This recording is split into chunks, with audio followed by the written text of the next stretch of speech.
ما حوادث رو دیدیم، تمام نیروهای تروریستی در واقع با تمام قوا به صحنه اومدن. صحنه‌هایی که ما دیدیم و من به خاطر حال نوع مراوداتم گزارش‌هایی داشتم از اقصا نقاط ایران و به خصوص تهران، افرادی که کاملا معلوم بود کماندو بودن، کاملا معلوم بود که دوره دیدن، کاملا کسی که به راحتی سر می‌بره.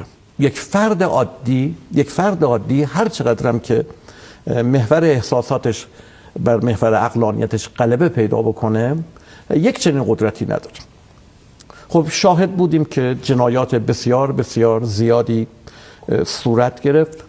حوزه دفاعی و نظامی که من دست یکایک بچه‌ها رو میبوسم و به نظر من شاهکار خلق کردن. من از مسئولین میخوام که حتما باید نسبت به حقوق نیروهای انتظامی و نیروهای دفاعی ما به شدت احترام بورزن.